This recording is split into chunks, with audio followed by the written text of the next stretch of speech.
College student Nick O'Bannon watches an auto race with his girlfriend Lori Milligan and their friends, Hunt Wynorski and Janet Cunningham, at the McKinley Speedway during their semester break. Nick has a premonition of an accident in the racetrack that sends debris into the grandstand, causing its front stretch to collapse. When Nick panics, a scuffle breaks out and several spectators leave the stadium, including Lori, Hunt, Janet, racist tow truck driver, Carter Daniels, mother, Samantha Lane, mechanic, Andy 𝗔𝗟𝗦𝗢, his girlfriend, Nadia Monroy, and security guard, George Lanter.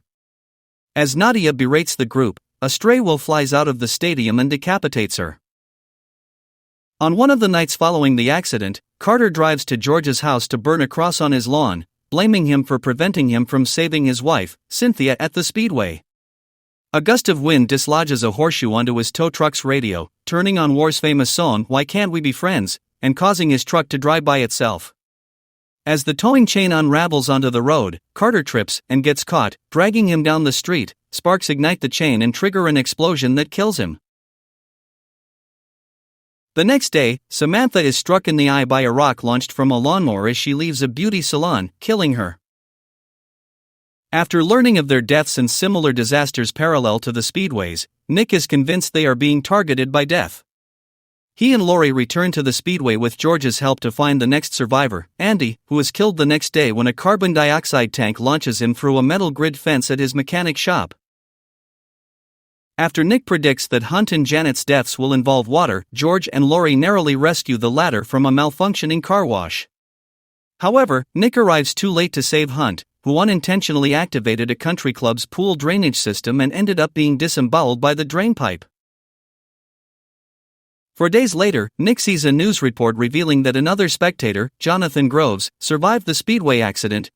Jonathan had died in the premonition after being asked to move seats, which never ended up happening due to Nick intervening. Nick and George find Jonathan recovering at a hospital only to witness him being crushed by an overflowing bathtub falling through the ceiling.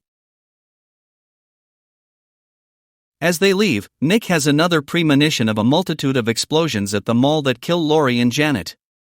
Before he can warn George, however, an ambulance runs George over. Nick rushes to the mall and, despite being pinned to a wall by a nail gun, manages to stop a fire before it spreads to several combustible barrels, saving everyone.